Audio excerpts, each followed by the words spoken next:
Hello दोस्तों, नमस्कार। मैं प्रतीक आपका एक बार फिर से स्वागत करता हूं आपके अपने YouTube चैनल डीबी क्लासेस में। तो आज से पहले मेरी क्लासेस में जब हुआ था साइंस की क्लास में, तो मैंने आपको लाइफ पढ़ाया था। तो लाइफ एक ऐसा टाइम पीरियड बताया था मैंने पिछली क्लास में।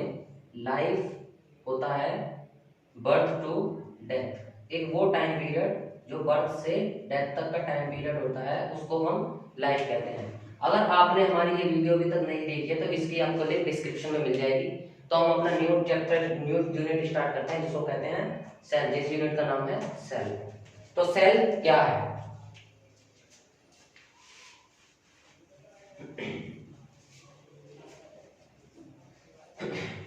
Cell the basic unit of life. The basic unit of life, यानी कि हमारी बॉडी के अंदर जो भी चीजें बनी है, जो भी कोई ऑर्गन बना है, तो वो किससे मिलकर बना है? सेल से मिलकर बना है। ठीक है। तो सेल की डिस्कवरी किसने करी थी? तो सेल की जो डिस्कवरी करी थी, वो सेल की डिस्कवरी करी थी रॉबर्ट हुक ने।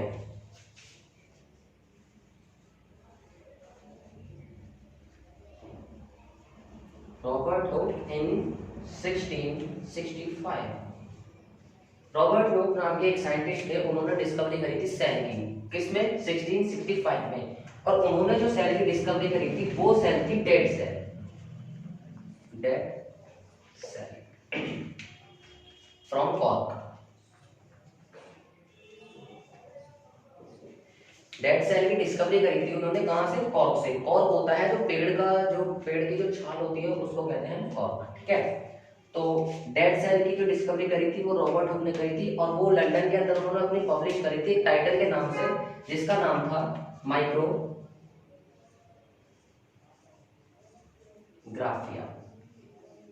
ठीक है। एज वेल एज हम रॉबर्ट हुक को फादर ऑफ सेल भी कहते हैं। फादर ऑफ सेल और फादर ऑफ साइटोलॉजी। यहाँ पे साइटोलॉजी का मतलब है स्टडी ऑफ सेल। साइटो का मतलब सेल और लॉजी का मतलब टू स्टडी। ठीक है। डेड सेल की डिस्कवरी किसने करी थी? डॉक्टर रॉबर्ट हुक ने। तो नेक्स्ट जब हम बता रहे हैं डेड सेल की डिस्कवरी करी थी डॉक्टर रॉबर्ट हुक ने, तो लिविंग सेल की डिस्कवरी किसने करी है फिर? तो बता देते हैं, जरा मिटाकर थोड़ा सा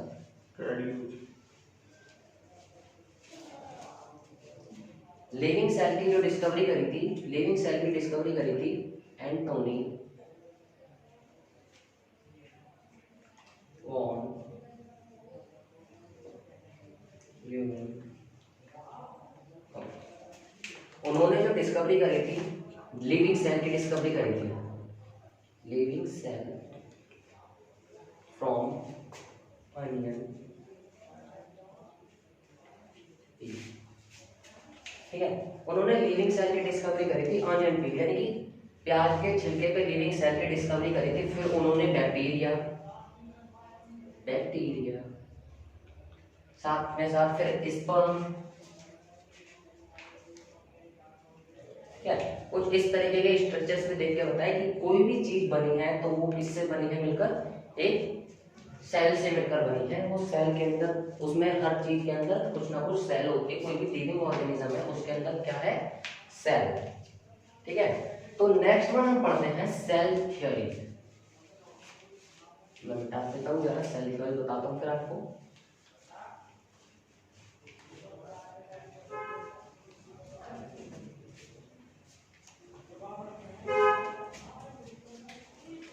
सेल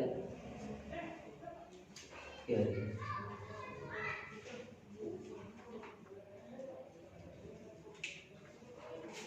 सेल थ्योरी दो साइंटिस्ट थे जिन्होंने मिलकर दी थी सेल थ्योरी। ठीक है। पहले साइंटिस्ट थे सचवन, और दूसरे साइंटिस्ट का नाम था शेल्डन। ठीक है। प्रपोज्ड बाय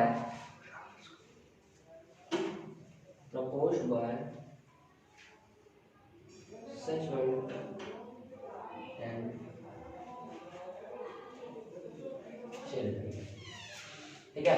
उन्होंने बताया था कि कोई भी सेल किससे मिलकर बननी है? कोई भी सेल एक सेल्स कोई भी ऑर्गेनिज्म कैसे बनना है? एक सेल से बनना है या फिर सेल के प्रोडक्ट से बनना है। तो ठीक है, फर्स्ट पॉइंट इसका ये था, द और ऑल ऑर्गेनिज्म्स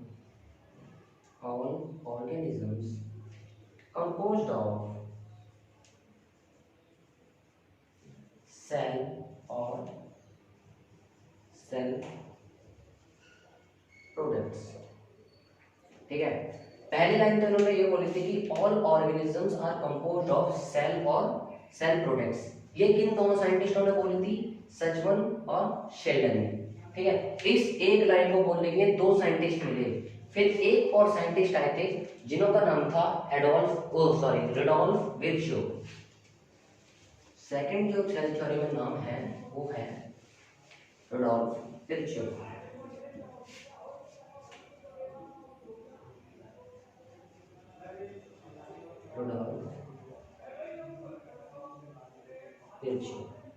इन्होंने दिया था एक स्टेटमेंट, एक ग्रीक लैंग्वेज लैटिन लैंग्वेज में स्टेटमेंट दिया था, omnes cellula e cellula, जिसका मतलब है कोई भी एक न्यू सेल कैसे बनेगी? एक प्री एग्जिस्टिंग सेल से। मतलब कि कोई भी एक अगर नई सेल बन रही है तो नई सेल को बनने के लिए पुरानी सेल का होना जरूरी है। तो इसका मतलब ये है the new cell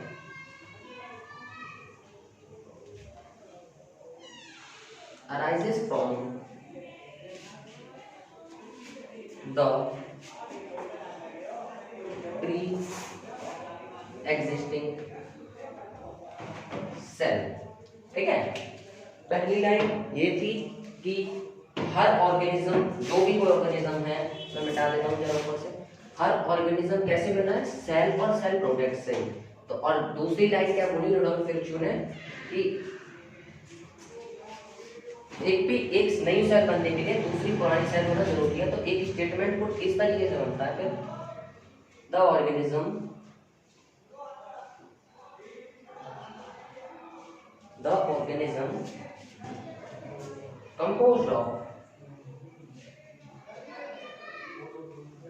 composed of cell और सेल प्रोडक्ट्स। ठीक है, सेल और सेल प्रोडक्ट्स। नेक्स्ट है फिर सेल की डेफिनेशन कुछ जब ये इसमें बताया है कि और हर ऑर्गेनिज्म कंपोज्ड, यानी कि हर ऑर्गेनिज्म सेल से और सेल के प्रोडक्ट से बन रहा है और एक नई सेल बनने के लिए पुरानी सेल का होना जरूरी है। तो फिर सेल की डेफिनेशन भी कुछ इस तरीके से है, स्ट्रक्चरल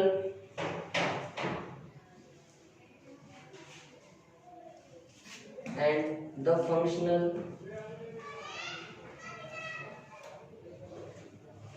unit of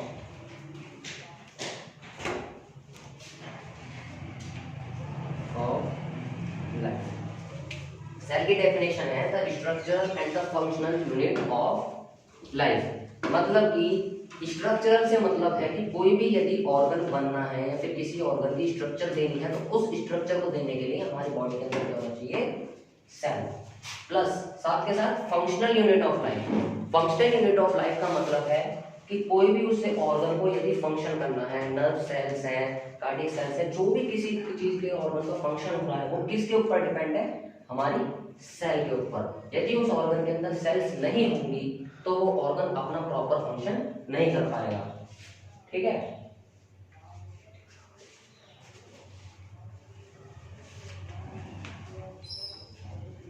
तो सेल्स दो प्रकार की होती हैं, टाइप्स ऑफ सेल।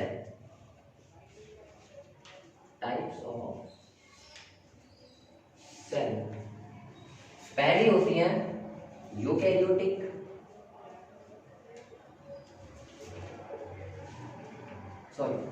पहली होती है प्रोकैरियोटिक, सेकंड होती है यूकैरियोटिक। पहली है प्रोकैरियोटिक, दूसरी है यूकैरियोटिक। यहाँ पे प्रो का मतलब है प्रीवियस या पहले, कैरियोटिक का मतलब है न्यूक्लियस, ठीक है, या फिर इसको फॉल्स भी बोल देंगे। यू का मतलब है यहाँ पे ट्रू, और कैरियोटिक का मतलब है न्यूक्लियस। ट्रू का मतलब यहाँ पे हम इसे न्यू भी बोल देंगे, यहाँ पे हम इसको ट्रू या फिर न्यू भी बोल देंगे, ठीक है। प्रोकैरियोटिक का मतलब यह है कि प्रोकैरियोटिक के अंदर फॉल्स न्यूक्लियस होता है, ट्रू न्यूक्लियस प्रेजेंट नहीं होता है। न्यूक्लियस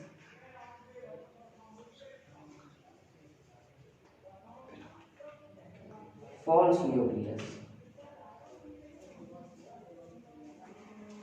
और यूकैरियोटिक में होता है ट्रू न्यूक्लियस,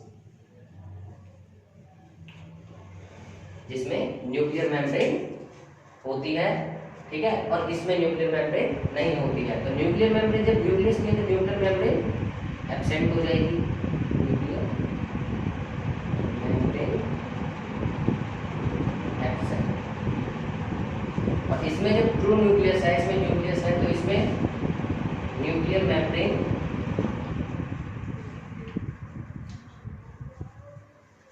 प्रेजेंट होगी, ठीक है।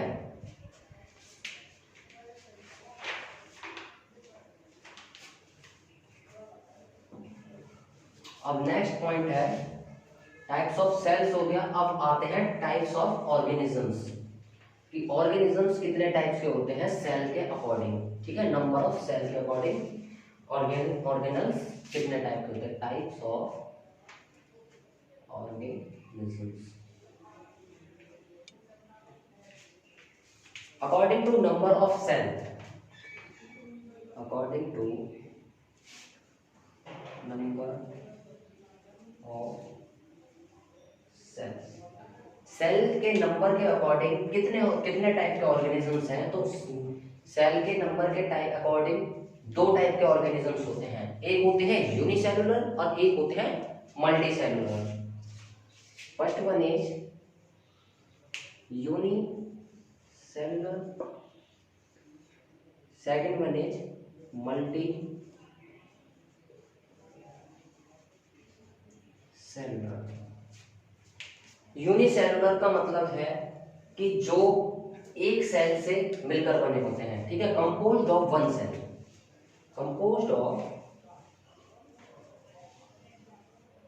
composed by one cell, ठीक है। और मल्टी सेलुलर का मतलब है composed by millions of cell, यानी कि जो लाखों करोड़ों सेलों से मिलकर बना होता है। तो यूनिसेलुलर का एग्जांपल हो जाएगा, यूनि का मतलब एग्जाम्पल होगा, यूनि का एग्जाम्पल और मल्टी सेलुलर का एग्जाम्पल। यूनिसेलुलर के एग्जाम्पल्स में आएंगे बैक्टीरिया, जो कि प्रोकैरियोटिक्स में आते हैं,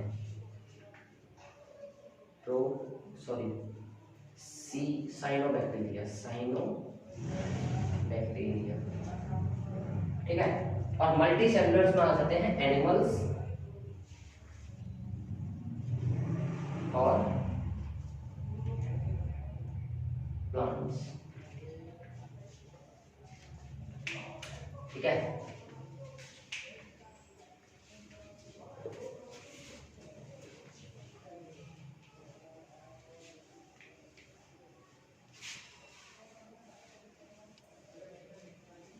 अब हम पढ़ेंगे स्ट्रक्चर ऑफ सेल, कि सेल का स्ट्रक्चर क्या है, ठीक है।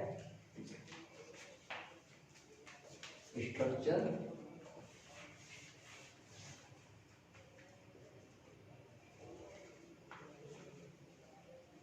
ऑफ सेल, सेल का स्ट्रक्चर क्या है। सेल के स्ट्रक्चर्स में आते हैं, सेल काफी सारे ऑर्गेनल्स, यानी कि सेल के अंदर ऑर्गेनल्स होते हैं, ऑर्गेनल्स जो कि जो ऑर्गेनल्स उन्हें कहते हैं जो सेल के अंदर प्रेजेंट होते हैं, ठीक है, सेल के अंदर प्रेजेंट होते हैं। तो फर्स्ट ऑफ ऑल उसका एक का नाम है nucleus, nucleus, second one is ribosomes, third one is ribosomes, third one is lysosomes, fourth one is mitochondria,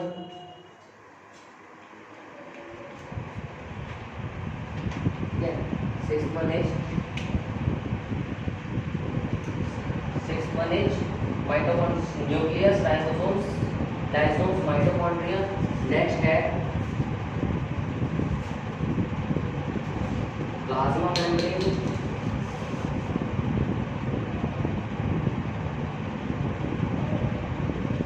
plasma membrane. आगे है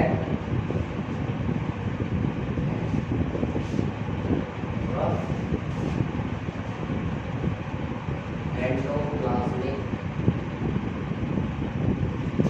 रेटिकुलम,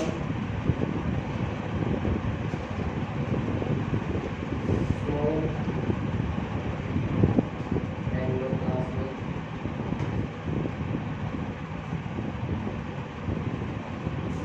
रेटिकुलम, ठीक है।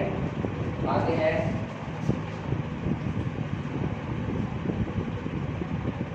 गोल्गी एपेटस। तो ये सब, इनसे अलग भी कुछ ऑर्गेनल्स होते हैं सेल के अंदर, ठीक है। और सेल के दो टाइप्स और होते हैं जिनको कहते हैं प्लांट सेल, मल्टी सेलुलर बनाते हैं, और सेकंड होता है एनिमल सेल।